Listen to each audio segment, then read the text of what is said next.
14 horas e 5 minutos na segunda-feira, dia 22 de fevereiro de 2016. Começa aqui mais um Salutes, um programa que visa o resgate das medicinas tradicionais, em especial a acupuntura, que é a minha especialidade, mas traz também as técnicas de ponta para a saúde, qualidade de vida e bem-estar.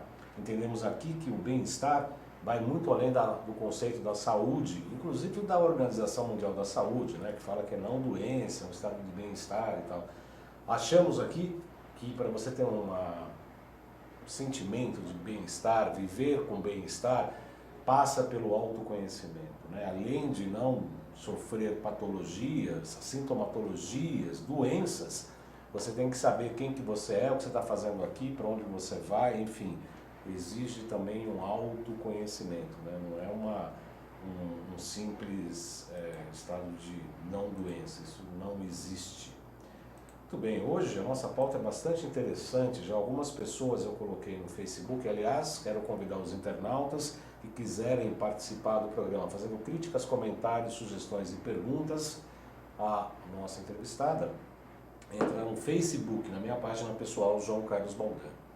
Porque eu já coloquei a chamada e já muitas pessoas, sou eu, eu também sofro, eu tenho rinite, eu tenho sinusite, eu quero participar. Então esta é a hora, porque a pauta de hoje é sobre alergia. Estima-se que entre 15% e 25% da população sofra de alergia respiratória e que 30% apresenta algum tipo de alergia, isso no mundo. Mas temos 7 bilhões de potenciais indivíduos a serem sensíveis a milhares de diferentes substâncias presentes no planeta que já existem e aquelas que ainda vão existir, né? Porque o que não falta é produto sintético criado principalmente pela indústria farmacêutica, alimentar e de cosméticos. Essas 30% de pessoas no mundo que apresentam algum tipo de alergia, até o final do século deverão chegar a 50%, ou seja, metade da população, principalmente diante do aumento dessas novas substâncias sintéticas.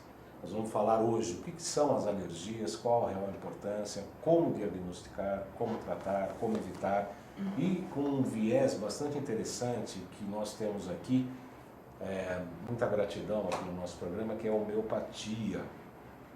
Para tratar desse assunto, eu tenho o prazer de receber hoje a doutora Márcia Gutierrez, que é farmacêutica formada pela Universidade de São Paulo, a USP, a segunda melhor faculdade de medicina, porque a primeira é a Escola Paulista de Medicina.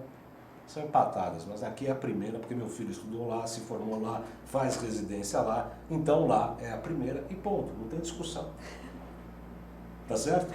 Certíssimo, como pai. Como pai, tá certíssimo. Muito boa tarde, doutora Márcia Gutierrez. Realmente é um prazer recebê-la aqui. Ela já esteve no nosso programa 2 vezes. Iago, vamos nos entender aqui. 2 vezes aqui no nosso programa falando sobre o ômega 3 e sobre a vitamina D. Eu já a convidei para voltar a falar sobre vitamina D, porque naquela oportunidade eu falei bastante, falando sobre... Eu era muito contra o projeto do ato médico, eu queria restringir a acupuntura à nossa atividade, eu falei bastante naquele programa. E tem comentários até hoje. Portanto, nós em breve eu vou começar, a doutora Márcia, a voltar a falar sobre vitamina D. Mas hoje a pauta é sobre alergia. Muito bem-vinda. Obrigada, Baldan, pelo convite e pela oportunidade de estar aqui com você de novo. Espero que a gente ajude a esclarecer alguma coisa. Com certeza vai ajudar. Ontem à noite, cheguei em casa, quase 10 horas da noite, cobrando lá. E a pauta? A doutora Márcia mandou 35 páginas. Eu falei, não vai fazer trabalho deste jeito domingo à noite. E fez. Vamos começar pelo princípio. O que é alergia? Eu acho importante esclarecer uma coisa antes de entrar no tema. Humberto Eco nos deixou aí nesse final de semana. Sim. Né? E um dos legados dele em termos de filosofia é esse. A gente só deve explanar sobre um assunto que a gente conhece profundamente. Então eu queria dizer que a minha ideia aqui é exatamente explanar sobre um assunto o qual eu conheço como farmacêutica. É importante saber que esse papel do farmacêutico hoje na assistência farmacêutica, ele faz com que a gente conheça diferentes assuntos, né? infelizmente nenhum deles com total profundidade. Então a nossa abordagem aqui vai ser como se a gente estivesse atendendo uma necessidade de um paciente que nos procura como uma dúvida, tá? Então não conheço alergia, imunologia profundamente, mas eu conheço necessidades de pacientes que nos procuram e que precisam de um atendimento maior. E o que a gente percebe é que eles nos procuram com mais frequência. Eu quero dizer, diante dessa fala, que é um excesso de preocupação, de sutileza da Márcia, que eu a conheço pessoalmente, é uma pessoa absolutamente estudiosa e tem a mesma visão que nós, da medicina tradicional chinesa, também entendemos.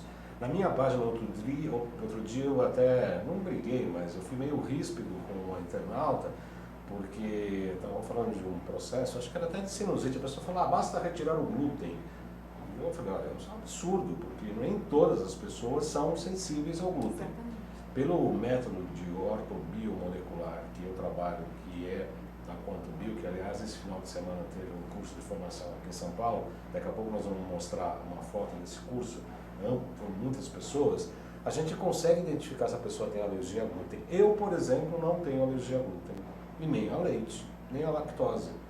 Eu não gosto de leite, eu gosto de alguns derivados, queijo eu aprecio, mas eu não tenho intolerância, por exemplo, a glúten. Então não dá para generalizar, e na sua apresentação eu tenho certeza que você vai separar ou explicar aos internautas dessa abordagem individual. Então é um excesso de zelo na Márcia. Ela sabe o que ela está falando, sim, e como farmacêutica pode ajudar. Eu, como terapeuta ortobiomolecular, posso ajudar e a acupunturista também, porque eu vejo que a medicina ocidental, infelizmente, depende de muitos exames, de testes, de coisinhas, de ficar picando para ver o que tem alergia, o que não. Tem coisas muito mais simples e objetivas, não tem, doutora? Tem sim. Então vamos lá. Eu acho que é isso que me apaixonou na alergia, por conta até do conhecimento de homeopatia. Então, para a gente entrar no assunto, senão aqui a gente fica nos nossos papos, que são sempre muito bons, mas enfim. O nosso sistema imunológico, ele está preparado para nos manter num estado de homeostase mesmo em relação aos agentes externos que nos aparecem o tempo inteiro. Então, a gente não percebe, mas ele está o tempo inteiro trabalhando e tentando manter o estado de saúde, né? O que acontece é que em alguns momentos, para alguns indivíduos, diante de algumas substâncias, esse controle, ele perde o limite. Então, é uma reação exacerbada do sistema imunológico diante de uma determinada substância. Qual é o grande fator aqui complicante? A gente tem participando aqui duas variáveis praticamente incontroladas. Uma, praticamente qualquer substância em determinadas condições pode se transformar num alérgeno. Alérgeno é aquilo que sensibiliza o indivíduo e provoca essa reação imunológica exacerbada. E o outro é a individualidade. É a possibilidade desse indivíduo reagir ou não diante dessa substância. E você não conseguir prever, né, se isso vai acontecer ou não. Então nós temos, como você disse, milhares de substâncias, sejam as da natureza, que a gente não pode evitá-las, já estão aí. Eu copiei de você. Todas que são e serão ainda inventadas, né, por todas as necessidades que a humanidade tem. Então é bom que essas substâncias apareçam, elas vão continuar aparecendo. E a gente tem toda a individualidade, toda a bagagem que esses indivíduos trazem ao longo da sua vida e que a gente não consegue prever.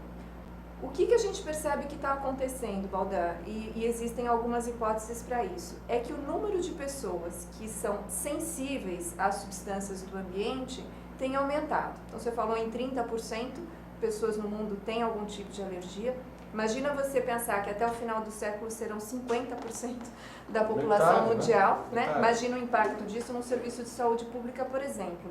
Se não se antever todas as possibilidades de tratamento. Enfim, como a gente não consegue prever quais são as substâncias e as sensibilidades do indivíduo, há um crescente, o que a gente precisa entender é como equacionar isso para minimizar esses sintomas e dar uma melhor qualidade de vida para esses indivíduos. Uma das hipóteses, eles chamam de hipótese da higiene. Isso é bem interessante a gente pensar. Maravilhoso, maravilhoso. É bem interessante. Isso é bem interessante. Essa hipótese ainda não caiu por terra, então pode ser que ela realmente faça sentido. percebe-se que os países mais desenvolvidos, eles apresentam um maior número de pacientes desenvolvendo algum tipo de alergia.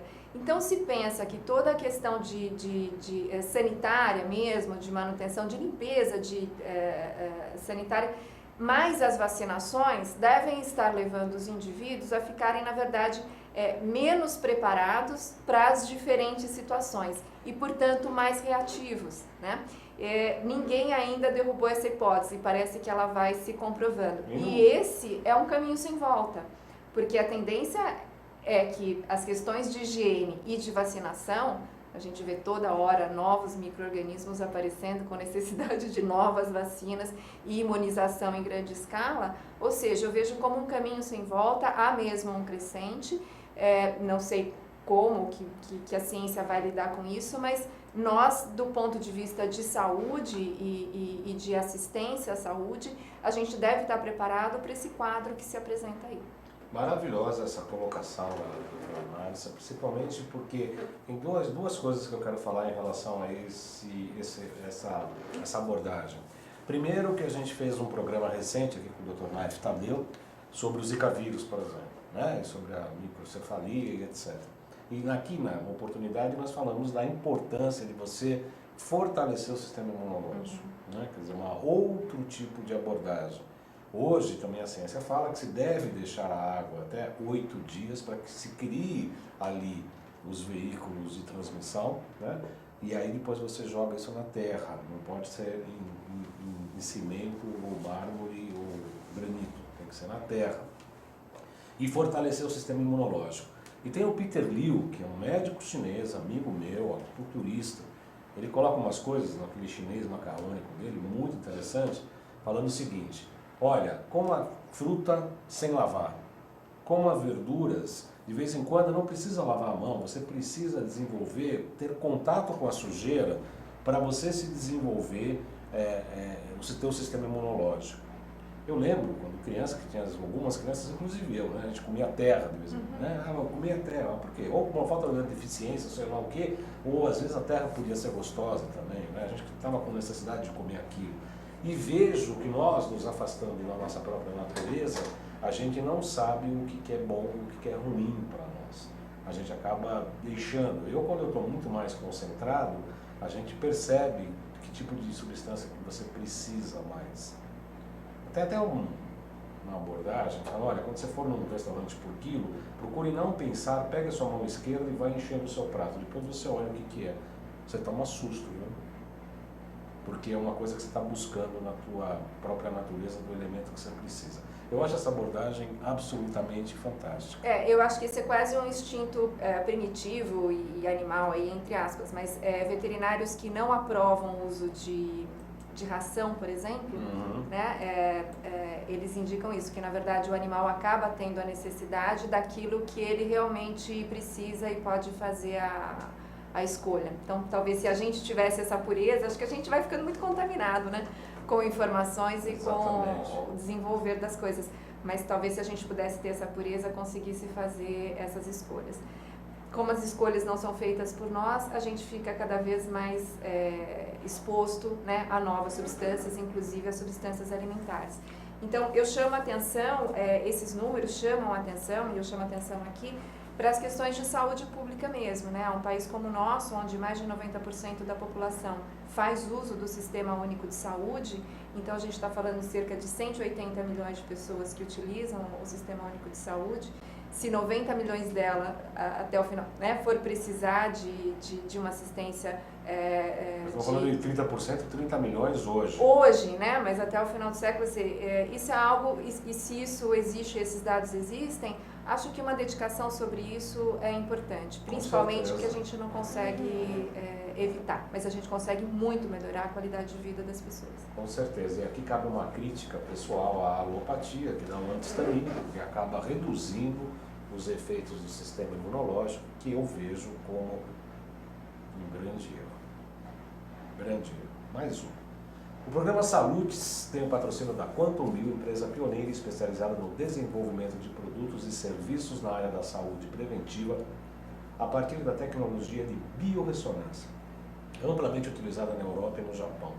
A Quantum Bio oferece para profissionais da área da saúde um método de avaliação, tratamento e acompanhamento terapêutico através de equipamentos, produtos e ciclos de capacitação em biorressonância. Nós falamos aqui com os trabalhos técnicos hoje do Iago Matsumoto, aquele mesmo que tem nome de árabe, tem cara de samurai e os olhos de japonês. Iago Matsumoto, eu peço para você colocar a foto que nesse final de semana passado, aqui em São Paulo, ocorreu o módulo 1 do curso prático de biorressonância aqui em São Paulo. Para vocês verem, olha só, o professor Kunio Inamoto de paletó ali, de gravata ali sentadinho, e essa aí é a turma, você vê que é uma turma bastante extensa. Eu, infelizmente, não tive a oportunidade de estar presente nesse curso, mas como se vê, o curso teve uma ampla adesão aí das pessoas, dos terapeutas, médicos, psicólogos, terapeutas, e tem farmacêuticos também, inclusive, aí no meio. E essa foi a primeira turma do módulo 1, o módulo 2 ocorre dia 9 e dia 10 de abril. Pode voltar aqui, Iago, obrigado. E eu quero dizer também aos nossos teleinternautas, doutora Márcia, que esse método de biorressonância, a gente trabalha com uma auramíter, e a gente coloca alguma substância para a pessoa pegar. Então dá ou ressonância ou dissonância para a pessoa, é uma coisa incrível. Às vezes as pessoas falam, estou tomando uma vitamina importada dos Estados Unidos, custa $135, foi traz para mim. Aí a gente coloca na auramíter e mede com a pessoa. Dá para o seu cachorro, vizinho, papagaio, motorista, porque não te faz bem, é absolutamente normal. Pode fazer bem para uma pessoa, mas não tão bem para outra. Se você tem uma desconfiança de uma alergia, inclusive a gente faz testes alimentares, nós temos frequências de carne, suína, bovina, de leite, de trigo, tendo as bactérias, protozoários, vírus, AIDS inclusive, a gente consegue ver e perceber se tem uma alergia ou não. Se tiver alergia, vai dar uma dissonância e é imediato. Simples, rápido e barato. Isso que você está falando, Baldan, é exatamente essa individualização que é apaixonante na alergia e na homeopatia, sim, né? Sim. Que é o que me aproxima, e eu acho que na verdade isso deveria ser a abordagem de todas as especialidades. Então, na alergia se tem a medicina baseada em evidências e a medicina personalizada como complementares e não antagônicas, né? Então, só para esclarecer o público, a medicina baseada em evidências é aquela que se baseia nos estudos clínicos, ou seja, na ciência mesmo, para justificar as diretrizes de um determinado tratamento, de uma determinada estratégia terapêutica. E a medicina personalizada, ela considera o indivíduo como o principal responsável pelas informações que vão desencadear o tratamento, ou seja, como eu disse no início, não são todas as substâncias que causam a mesma sensibilização em todos os indivíduos, nem são todos os indivíduos que têm a mesma sensibilização. Nem são todos os testes que são feitos para identificar possíveis sensibilização que vão dar o resultado da sensibilidade efetiva que o paciente tem. Nem a sintomatologia nem também. Nem a sintomatologia. Então, é importante, e isso acontece, o alergista não consegue atuar de outra forma, senão entendendo a partir dos resultados de exame diagnósticos, né? Ele não consegue evoluir sem os dados clínicos, sem a vida desse paciente, como é que ele reage a uma ou outra substância. Então, as diretrizes é a parte científica da medicina e é importante que isso aconteça até para você ter um mapa, um embasamento, né? E um caminho a seguir. Mas eu entendo que a arte da medicina, ela está nessa personalização. É quando você consegue bordar esse paciente, né, naquilo que ele realmente precisa. E ele é único na sensibilidade que ele tem, como ele é único na possibilidade terapêutica que ele tem com a homeopatia. Então, não vejo dissociação nenhuma entre a medicina baseada em evidências e a medicina personalizada, como eu não vejo entre a abordagem que a homeopatia faz e que os alergologistas fazem e percebem que isso é efetivo para o paciente. Eu acho que a única contradição, acho que a senhora vai acabar não concordando comigo pela uma pessoa ligada às entidades das farmácias homeopáticas, já foi presidente da Associação Brasileira de Farmácias Homeopáticas, ocupou um cargo importante na associação. Eu estudei na USP, fiz pós-graduação em psicopatologia eu fiz uma monografia sobre acupuntura e depressão e a gente falava muito da interdisciplinaridade. E a medicina baseada em evidência, a medicina oficial, a medicina alopática, tem muita dificuldade de colocar e aceitar outros métodos que podem não colocar em dúvida ou em xeque, mas colocar uma abordagem mais individualizada.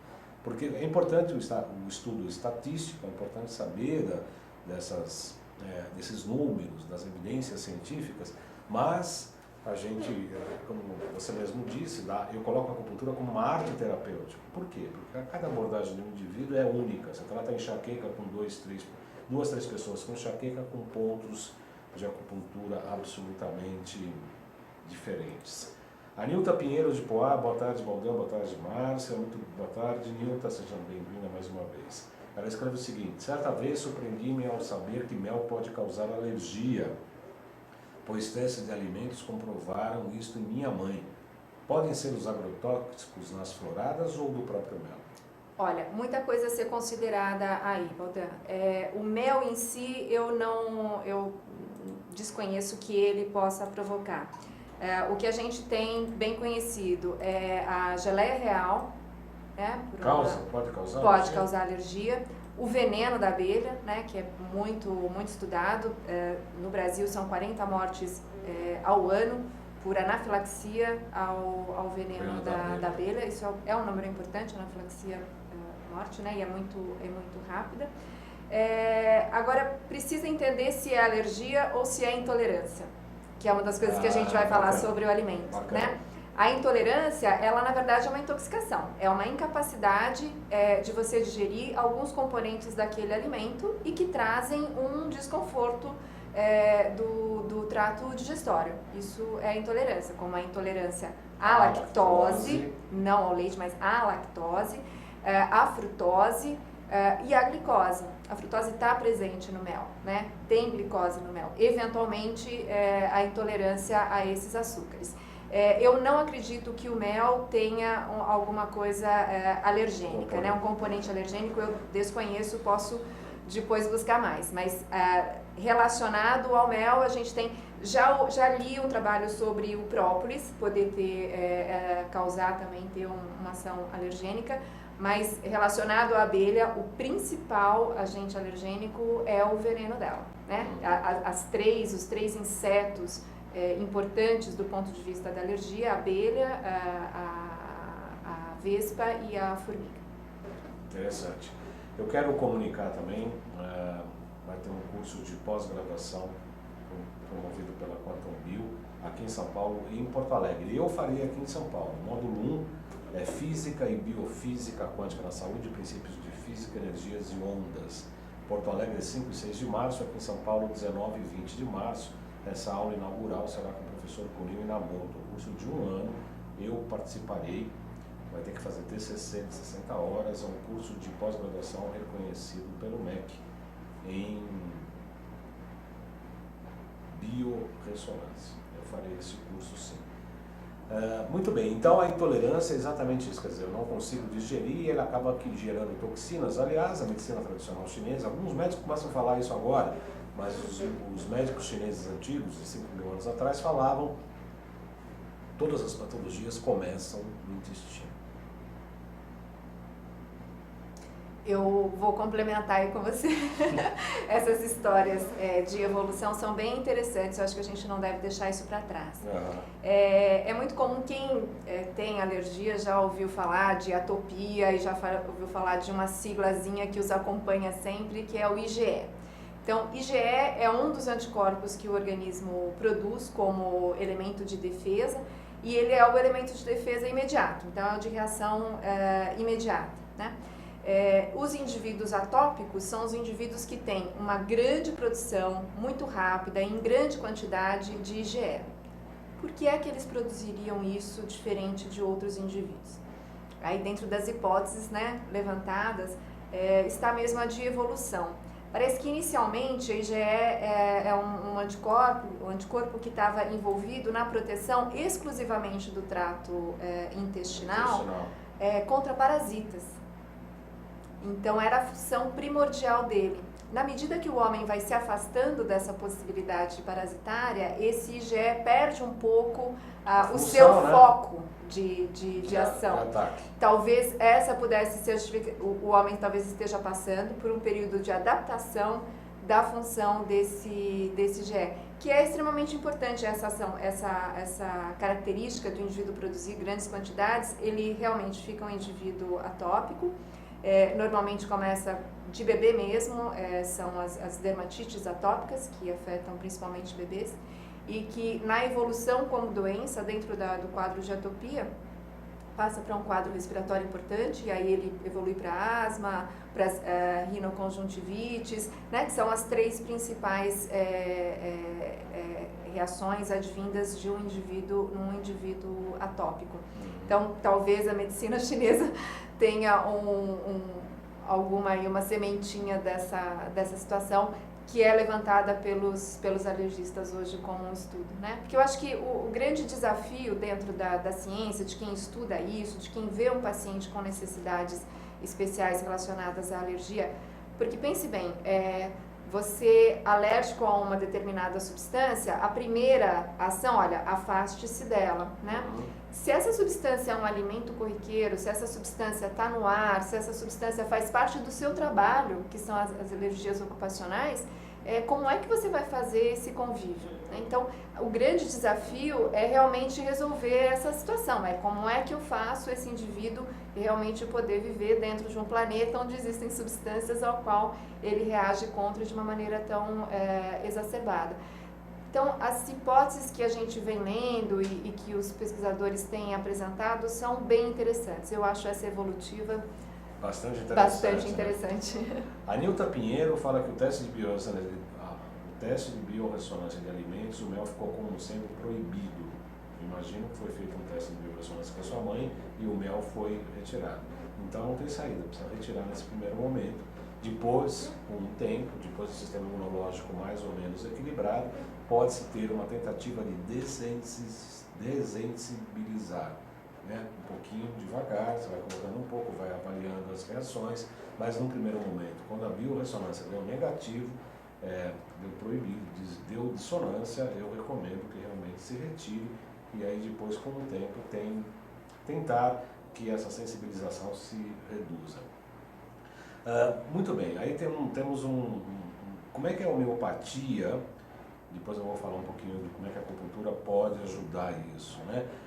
Como é que a homeopatia hoje pode ajudar no diagnóstico de uma alergia? No diagnóstico não tem muito jeito não, Valdan. De fato, o profissional homeopata, realmente se procurado, o alergista, enfim, é fundamental para iniciar qualquer situação saber a que agentes esse paciente é sensibilizado. E diagnósticos é o que não falta, né, de todo tipo. Então você tem desde o prick test, que é uma ranhura mesmo feito na pele para identificar determinadas substâncias, né, expõe o paciente àquela substância, as substâncias de contato para identificação de dermatite de contato, que a gente pode falar mais para frente, e os exames de sangue mesmo que identificam anticorpos específicos para determinados agentes ou substâncias. De novo, o fato de o paciente ter positivo, né, o teste para determinadas substâncias não quer dizer que ele seja alérgico àquela substância e ele não pode entrar em contato. Sempre tem que fazer, o médico vai fazer um histórico desse paciente, de vida desse paciente e entender quais são as limitações reais que ele tem, né? Ele pode ter um marcador de sensibilidade, mas de fato já ter conseguido resolver isso daí. Uma vez identificado isso e quais são os limites que esse paciente tem, como terapêutica, claro, a gente tem que dizer aqui que o padrão ouro, por exemplo, para as rinoconjuntivites e essas respiratórias, é mesmo a imunoterapia, que se aproxima muito do conceito da homeopatia, né? Então, na imunoterapia, o paciente é submetido a concentrações muito pequenas de determinados agentes ao qual ele é sensível, né? Isso normalmente são ácaros, fungos, pólen, essas substâncias, né? E com o tempo o médico vai aumentando a concentração dessa exposição até que o indivíduo entenda, né, ou o sistema imunológico entenda e consiga atender um equilíbrio. Isso é muito parecido com o que a gente faz na homeopatia, né? Para tudo, não só para as alergias. Mas o mecanismo é muito parecido, quer dizer, a gente explica muita coisa hoje da homeopatia usando esse mesmo modelo de dessensibilização. Então a gente tem desde o uso de metais pesados em doses absolutamente pequenas, né, infinitesimais, em, por exemplo, animais de laboratório, ratinhos que são intoxicados com esses metais pesados, e consegue avaliar depois a eliminação desses metais pesados com a administração desse dessensibilizante homeopático. Então a gente tem os homeopatas, os alergologistas, que acabam utilizando a imunoterapia, que é o padrão ouro dentro da ciência, né, dentro daquela medicina baseada em evidências. E a gente tem a homeopatia, que dentro da medicina baseada em evidências da homeopatia também consegue identificar a administração desses agentes na forma dinamizada, né, na forma de preparo do medicamento homeopático, como dessensibilizante. Talvez essa seja hoje a principal corrente de terapêutica que a gente atende na farmácia, em especial na pediatria. Então, as mães cansadas, né, dos mesmos medicamentos, das mesmas condutas, das recidivas e etc., na busca por um tratamento diferenciado, buscam a homeopatia, e isso é bem clássico na medicina homeopática. A utilização, seja de substâncias alergênicas ou de micro-organismos, na forma dinamizada, né, absolutamente seguro, buscando a dessensibilização. Tenho 30 anos de balcão, porque eu comecei com 5 anos, você sabe disso, né? Muito precoce. 5 anos sem período, 5 anos e meio. Isso.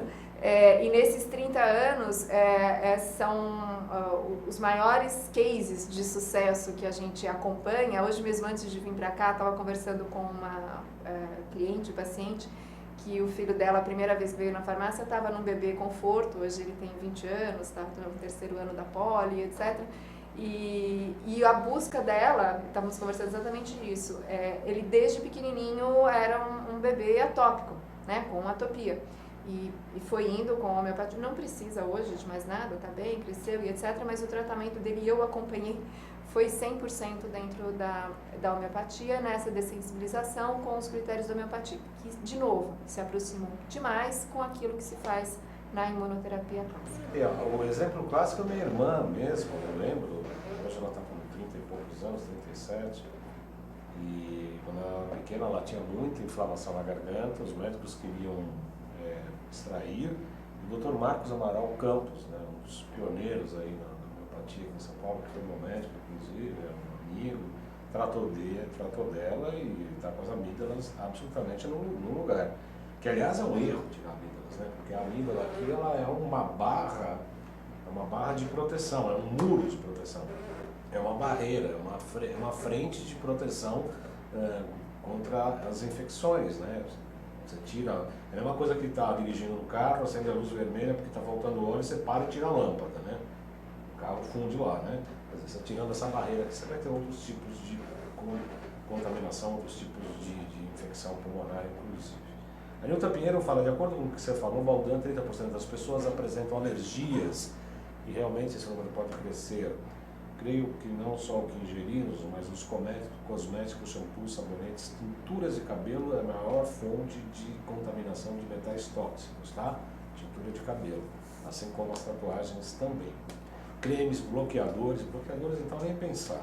Tendo os mais diversos e nocivos componentes entrando pela pele e unhas, nos dão uma constante reposição tóxica. E o pior, é acumulativo. O indivíduo de meia idade pode desenvolver até alergia ao seu próprio cabelo pela tintura? Eu acho que vou usar água de batatas. Não, acho que tudo pode ser revisto, repensado e adequado. Acho que nem tanto ao mar, nem tanto à terra. Não são todas as pessoas que são alérgicas à tintura de cabelo, né? Não são todas as pessoas que são alérgicas à bijuteria, não são todas as pessoas que são alérgicas à proteína do leite. O que precisa saber é aquilo que eu estou preparado para receber, né? E como é que eu vou viver sem aquilo caso eu não esteja preparado para receber. O que acontece é que essa dermatite de contato alérgica, né, que é essa da exposição, por exemplo, à tintura de cabelo, que tem sim agentes que são potencialmente alergênicos, Às vezes a reação não é só local, às vezes ela pode se tornar sistêmica, ela pode se cronificar, e isso pode ser um problema. Então, insistir no erro, né, que é usar um produto ao qual eu não estou preparado para receber, é um grande problema. Essa dermatite de contato alérgica, principalmente quando ela é ocupacional, é um problema seríssimo.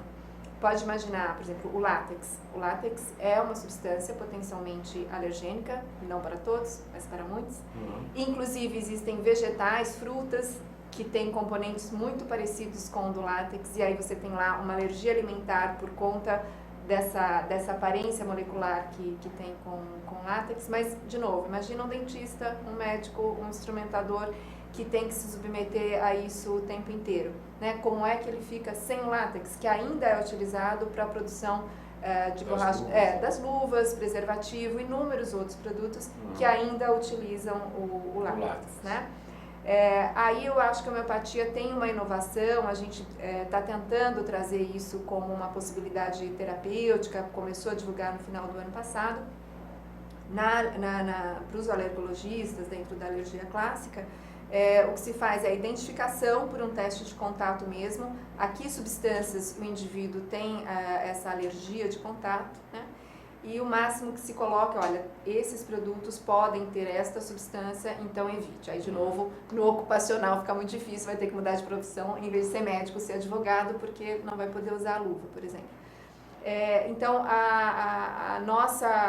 o que a gente tem alertado é a possibilidade da homeopatia utilizar essa dessensibilização com a substância idêntica àquela que causa... Por ingestão infinitesimal. Exatamente, infinitesimal, não tem mais a presença da substância, enfim, é a clássica homeopatia, né? E é exatamente aquela na qual a gente testa a veracidade, né, a eficácia da homeopatia por inúmeros trabalhos que já foram publicados. É o que melhor a gente consegue demonstrar, não a ação da homeopatia em si, mas das soluções infinitesimais, onde há realmente uma eliminação. Então, aí obviamente, né, o médico precisa, o homeopata, fazer uma avaliação, primeiro, de que substâncias de fato causam. Então, no caso da colega da ouvinte, se há mesmo, ou se é mesmo a tintura de cabelo. E assim, não é a tintura inteira, né? Ela tem alguma substância lá dentro, por isso que é importante essa identificação precisa de qual é a substância e exatamente essa substância ser utilizada para fazer a preparação. E aí o médico identificar qual é a melhor potência, qual é a melhor frequência, qual é a melhor composição. Não é só isso que a homeopatia entende como o primordial, ou seja, existe o todo do paciente que precisa ser tratado, ou seja, ele precisa de um estado de equilíbrio, né, para que essa ação quase que local de reestruturação do sistema imunológico possa atuar de melhor maneira. Mas isso é conhecimento médico, o que a gente está tentando favorecer é essa substância da forma mais pura possível. Você falou do conhecimento médico, mas eu vou puxar a sardinha para o nosso lado, como terapeuta ortobiomolecular. Acredito que poderíamos trabalhar em conjunto de uma maneira muito eficiente. Porque por esse método da ortobiomolecular e pelo método da biorressonância, nós somos capazes de identificar quais são os principais fatores alergênicos. Seria muito interessante que a ortobiomolecular pudesse se unir com a homeopatia e trabalhar juntos nesse sentido. Tenho certeza que obteríamos excelentes resultados. O Bernardo Rodrigues fala, boa tarde, Baldan, boa tarde, doutora Márcia. Gostaria de saber das reações alérgicas em relação a corantes artificiais. Obrigado, eu imagino que corantes artificiais você deve estar se referindo aos alimentos, imagino, não é, Bernardo? E agora? Os corantes entram na mesma linha dessa reação imediata, uma substância estranha, né? Eu queria ressaltar a importância dessa alergia alimentar, que por algum motivo ela também vem crescendo, talvez até numa velocidade um pouquinho maior que as demais alergias. E isso é um problema sério, porque afetando crianças, por exemplo, isso traz uma limitação, né, social e de hábitos de vida muito, muito importante. Então, como reconhecer que essa criança tem uma alergia alimentar, uma potencial alergia alimentar, diferenciar a alergia de uma intoxicação ou da intolerância alimentar e procurar ajuda o mais rápido possível. porque essa alergia alimentar, ela pode sim causar, né, em algumas crianças, né, em alguns indivíduos, até indivíduos adultos, porque assim, existem algumas alergias que acontecem bem de cedo, bem cedo. Então, uma delas é a alergia à proteína do leite de vaca. As hipóteses para isso o término precoce do aleitamento materno e a exposição precoce a uma proteína diferente que é a do leite de vaca. Isso pode ser para um sistema imunológico que não esteja preparado. Mas existe fator de hereditariedade também envolvido. A vitamina D já foi colocada como uma possibilidade também, ou a deficiência durante a gravidez ou do próprio bebê. Existem alguns trabalhos que mostram que uma suplementação importante de vitamina D conseguem reverter algumas dessas situações, mas enfim. A proteína do leite, a criança ao longo do tempo consegue muitas vezes retornar ao seu status anterior, mas por exemplo, as nozes, amendoim, o trigo, às vezes são alergias que permanecem até a fase adulta, né? Podem aparecer com o passar do tempo também? Nos adultos você pode ter, mas não tinha nada como criança, aparece mais lá na frente, principalmente as relacionadas aos crustáceos, aos frutos do mar, essas proteínas, né? O que é sério disso? Que uma constante sensibilização a essas substâncias pode levar sim a um choque anafilático, pode levar à morte. Por exemplo, nos Estados Unidos existe aquela caneta de adrenalina que o indivíduo que tem essa alergia conhecida, essa restrição alimentar, ele anda com ela. Porque se tiver a reação, né, edema de glote, né, o fechamento da glote, é uma apertada dessa caneta na coxa e consegue reverter e a pessoa sobrevive. Por incrível que pareça, no Brasil não tem essa caneta registrada pela Vigilância Sanitária, pela Anvisa, né? Ela não está registrada, não tá. Quem tem no Brasil compra fora, custa 600, 700 reais uma caneta dessa, né, para uma aplicação, mas ela é fundamental. Outra coisa, por uma mobilização popular, há uns 2 anos, durante uns 2 anos, e acho que bem recentemente no ano passado, é que se conseguiu o põe no rótulo, não sei se vocês já ouviram falar, não. Mas é que os fabricantes de alimentos identifiquem exatamente que substâncias estão nesse alimento para aquele indivíduo que é alérgico saiba se ele pode ou não consumir. Então imagina, quem é alérgico à proteína do leite, muitas vezes é alérgico a qualquer quantidade dessa proteína. Se houver traços do leite nesse alimento, isso já é suficiente para desencadear uma reação alérgica importante. E às vezes esse traço é uma contaminação cruzada dentro da fabricação que para o indivíduo normal, né, do ponto de vista sanitário, não acontece nada. Mas traços de leite num alimento para um indivíduo que é alérgico à proteína do leite pode ter um efeito danoso. Mas por essa movimentação popular de mães, de crianças, que né, já se conseguiu uma normatização melhor. Falta a fiscalização para que de fato as informações que estão no rótulo sejam reais em relação àquilo que está acontecendo. Mas eu imagino como é o dia a dia da mãe de uma criança que tem alergias alimentares desse tipo, né? No controle o tempo inteiro, porque traço pode estar na canequinha, no pratinho, né? Imagina numa festinha de escola ou como reagir. Então, às vezes depender de uma mobilização popular, né, para conseguir salvar a vida de uma criança numa situação como essa é terrível. Por falta, talvez, de uma visão séria sobre um assunto que realmente tem dominado. No Brasil, se estima um número maior que 2% e menor que 10% de pessoas com alergia alimentar. Se a gente for fazer uma média aí de 5, nós estamos falando em 10 milhões de indivíduos com alergia alimentar. Isso tem que ser considerado em qualquer sistema único de saúde, em qualquer sistema de saúde que se pretende. Né? E o que é difícil muitas vezes é você modificar o comportamento das pessoas. Né? Outro dia eu estava entrevistando o Dr. Cáter aqui, ele estava falando exatamente isso. O pai, a pior dificuldade dele como médico é modificar o comportamento. Eu lembro disso porque eu tratei de um amigo meu mineiro com alergia há 20 anos, aí espinha durante o corpo todo. E aí nós identificamos, eu trabalhei junto com uma nutricionista e a gente identificou, inclusive, com os métodos de biorressonância, a intolerância à lactose. Eu falei, olha, você precisa parar de ir com leite. Ele falou, você tá louco? Um pãozinho de queijo. Pãozinho de queijo. Eu falei, olha, não tem como. Pelo menos por um período, né, vai ter que parar. A gente pode até trabalhar com outros tipos de, outras linhas de tratamento, mas tem que parar com pãozinho de queijo. Ele falou, é impossível. Eu falei, você escolhe, né? Tem que escolher. E na verdade, ele acabou retirando o leite por um período, melhorou, depois se civilizou, de vez em quando come, etc. E tal. Estou falando tudo isso porque eu, particularmente, adoro arroz. Minha mãe falava que eu comia que nem chinês, arroz branco.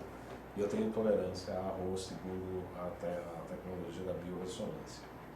E a Anvisa podia se preocupar com as limpezas que se faz nos depósitos onde se armazena arroz, porque se coloca arsênico, que é um metal tóxico.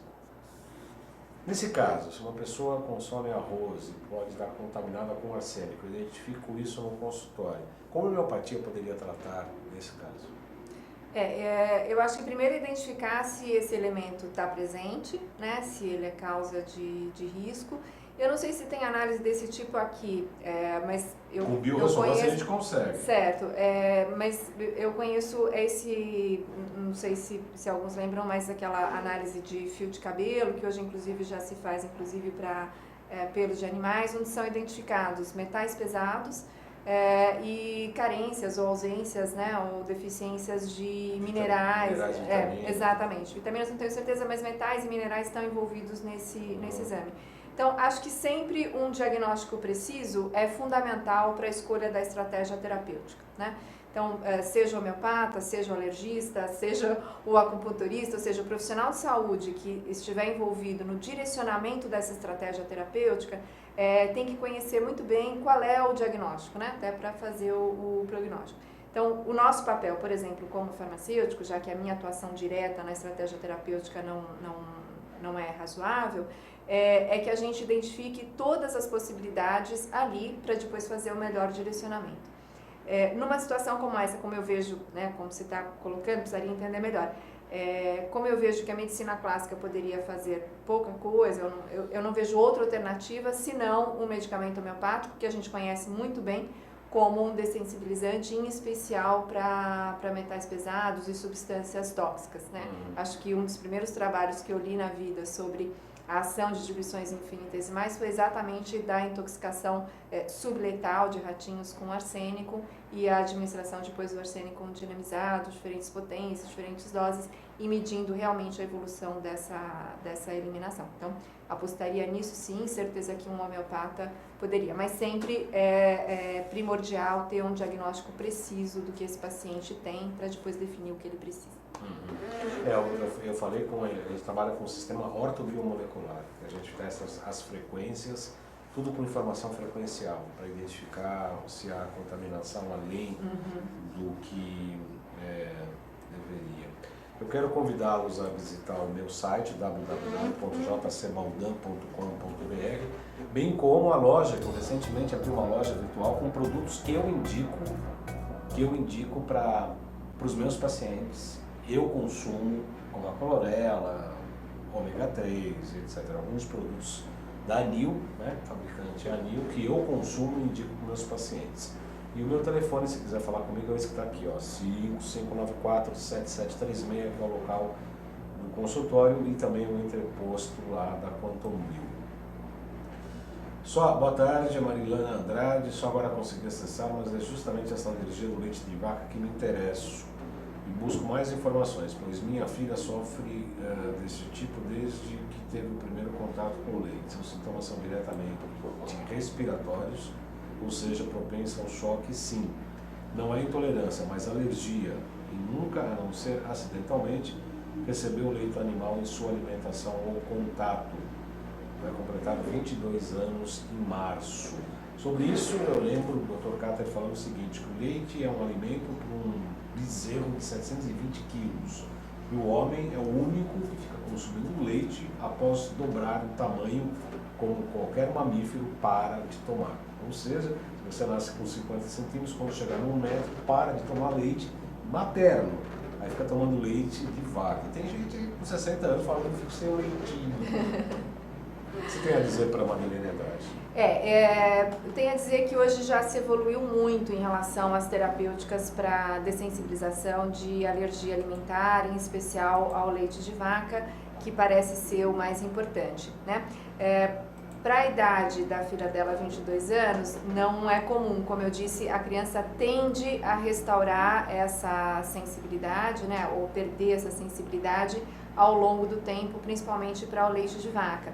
Então a preocupação é quando é bem pequenininho, né, para conseguir evitar essas coisas todas, e é feita, normalmente é uma provocação oral que é feita até que a criança se mostre novamente disponível a essa utilização. Se ela não conseguiu controlar isso até hoje, né, e isso pode vir a desencadear de fato uma reação anafilática, como eu disse, isso é previsto. Quanto mais vezes você é sensibilizado, chega em algum momento que pode derramar o copo mesmo, né? E aí vira a reação mais importante. Às vezes você é sensibilizado durante muitos anos na sua vida, não tem nada, né? Não teve nenhuma manifestação clínica e de uma hora para outra a reação vem. Então os cuidados são esses, de evitar na medida do possível, na verdade deveria ser evitado mesmo, e manter consigo algum tipo de tratamento próximo, por exemplo, a caneta de adrenalina. Não sei qual é a efetividade dessa reação que ela tem, o quanto dramática ela é, mas a gente sabe que pode sim a alergia alimentar desenvolver um choque anafilático. Isso é muito sério, porque ele é muito rápido. Muito rápido. Não dá tempo de você... Então, às vezes a gente ouve o seguinte: eu sempre tenho alergia a determinado ou alimento ou medicamento, que isso é uma nova... Imagina que você é alérgico a um medicamento, né, uma substância química, e só que você precisa daquele medicamento, né, sem uma alternativa. Isso é seríssimo. Existe um grupo na Unifesp, que você gosta bastante, mas é um grupo importante, que hoje tem se dedicado ao estudo exatamente disso, né, da alergia a medicamentos, como você contornar isso. Mas voltando à alergia alimentar ou outras alergias de modo geral. Então, eu tomo antihistamínico e aí melhora, ou eu tomo anti e melhora, e vou fazendo isso porque eu não consigo ficar sem. Isso é um risco enorme, porque você não tem os sintomas, mas você continua sendo sensibilizado. E na hora que vier um choque... bomba relógio embaixo do tapete. O choque anafilático, alguém que já leu sobre isso, já soube sobre isso, às vezes não dá mesmo para o socorro.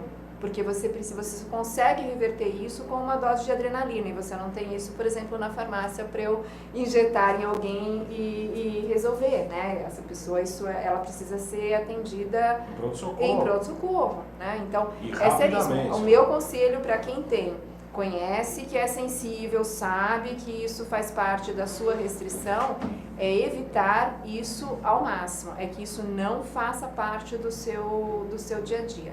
É sério mesmo. A gente fica pensando que alimento é algo que, né, eu come e tá tudo resolvido e digere, etc. Alimento hoje é uma grande preocupação. A gente tem um número importante de excelentes profissionais hoje que só se dedicam à alergia alimentar. A Marilene Andrade falou assim, a filha dela é prova viva que não precisamos de leite, ela é linda e saudável.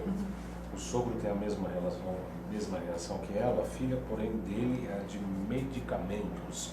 A Nilton Pinheiro lembra que leu um estudo sobre tratamento com radiação nos silos de produtos para não mofar ou evitar carunchos.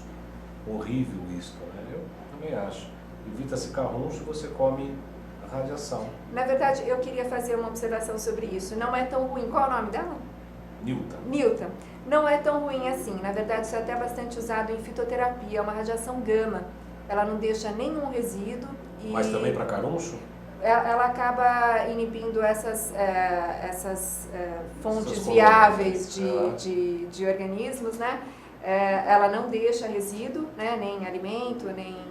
O processo é relativamente barato, ele não é muito caro, e isso ajuda bastante, principalmente na conservação de plantas em fitoterapia e acredito também de alimentos, mas para ficar tranquila porque ele não deixa resíduos e essa é a grande vantagem. Agora o arsênico não. Não, o arsênico acho que eu desconheço esse tratamento, mas se ele existir não me parece nem um pouquinho adequado. Eles usam em silos de arroz para desinfetar o arsênico. A grande maioria do arroz é contaminado por arsênico e a gente percebe isso inclusive com os nossos testes de biorressonância. Inclusive o produto que tem... Eu atendi recentemente uma mulher que mora na Suécia e eu fiz o teste com ela, ela falou, eu dei, ela falou, olha, você que nem eu adoro arroz, eu como de vez em quando não, toda semana, reduzo um pouco, dou mais preferência para o feijão, etc. Mas para mim o arroz não faz bem, para ela também deu que não faz bem. Ela, no dia seguinte levou o filho dela, inclusive com o espectro autista, a gente está tratando com ortobiomolecular com bons resultados, inclusive esquizofrenia, não cura, mas a redução de nervosismo, a redução de apagamento, muito interessante, desintoxicando metal tóxico.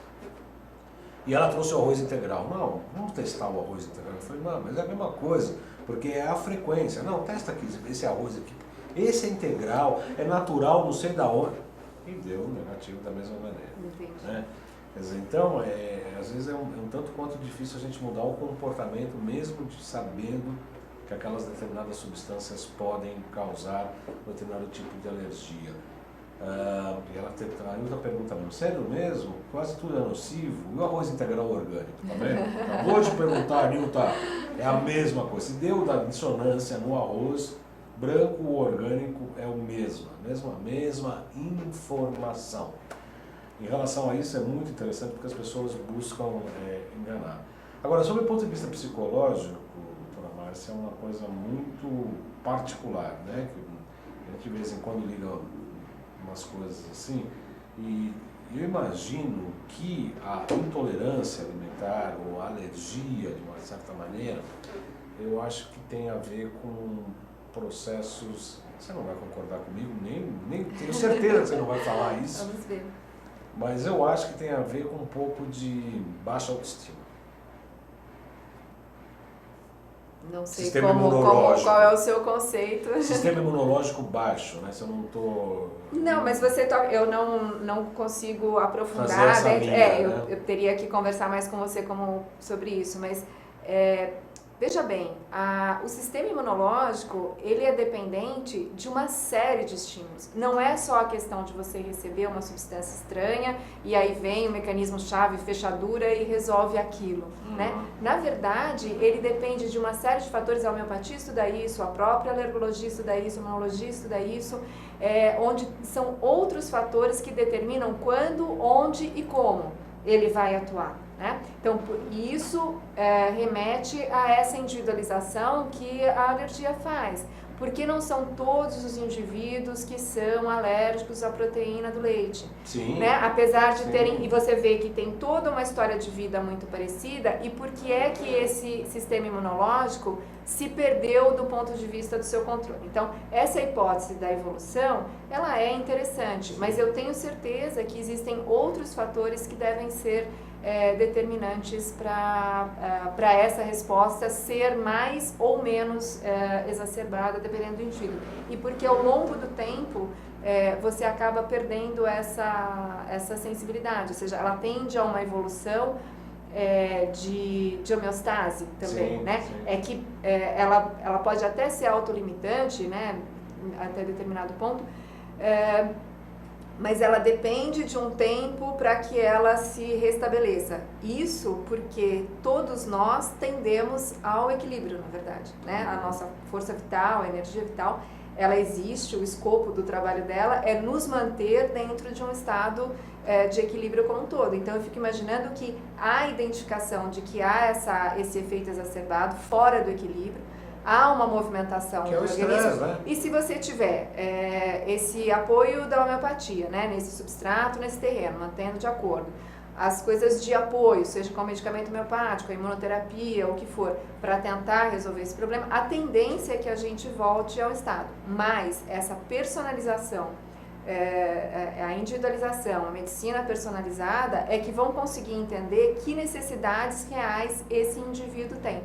Que não são mesmo só de evitar a caseína, que é a proteína do leite, Sim. que é uma das alergênicas no leite, né? Existe, esse indivíduo ele está inserido num sistema que o rodeia e que permite, isso é interessante da homeopatia, ninguém fica doente porque quer, a gente fica doente porque pode, né? A gente tem uma condição de adoecimento. E é essa visão que o clínico, de modo geral, seja ele homeopata, alergista, deveria ter. Acupunturista, né? Inclusive. Exato. Porque nós falamos que nós tratamos a sintomatologia, não temos essa visão alopática de retirada rápida do sintoma, pelo contrário. Se a pessoa está doente, é porque aquela sintomatologia está mostrando algo de errado que a pessoa está fazendo consigo própria. Eu fiz essa analogia com a baixa autoestima porque pela medicina tradicional chinesa, o sistema imunológico é tratado pelo meridiano do baço pâncreas. O baço junto com a medula são o que produz os glóbulos vermelhos. E o glóbulo vermelho é o próprio calor, é a própria paixão por si mesmo. E se há uma baixa nisso, seguramente a gente tem que trabalhar com o meridiano do baço pâncreas, que denota que uma pessoa que pode ter pensamentos recorrentes, pensamentos obsessivos, por isso que a gente acaba fazendo essa analogia. E não deixa de ser um grande estresse, essa perda da homeostase, né? As pessoas se estressam, começam a ter pânico, começam a ter insônia, que gera mais estresse, mais desequilíbrio, etc. Cristina Chiesi pergunta, todos os grãos passam por esse processo arsênico? Desconheço, Cristina. A informação que eu tenho é que o problema do arroz. A Nilta Pinheiro, a Ayurvédica e os doshas, né? Coloca mais ou menos um ou outro fator físico, químico, psíquico. Todo indivíduo é único. Obrigado, Nilta, para a medicina chinesa também. Nós estouramos nosso tempo, são 15 horas e 5 minutos. Eu quero agradecer a doutora Márcia Gutierrez, deixando os microfones para a sua despedida. Se quiser deixar um e-mail para contato, que as pessoas queiram entrar em contato, um telefone, e-mail, site, por favor, fique à vontade. Eu é que agradeço mais uma vez essa oportunidade de a gente expor um pouco do trabalho que a gente faz na farmácia, né, tentando entender as necessidades básicas das pessoas e encaminhá-las da melhor forma possível. O e-mail está sempre à disposição, que é pelo site da farmácia, isso é possível, né? www.sensitiva.com.br www.sensitiva.com.br. Tem lá uma abinha Fale Conosco, normalmente esse Fale Conosco sou eu mesma que respondo, a gente só vai trocando os bonés lá na atividade, mas eu sempre faço questão de responder porque é sempre um aprendizado. Cada pergunta aqui que a gente recebeu acabou sendo, né? Eu quero saber um pouco mais dessa questão do arsênico e vou inclusive saber um pouco mais da questão do mel, se há alguma coisa mais alergênica nele que eu desconheço. Então, sempre é um aprendizado. Um aprendizado contínuo.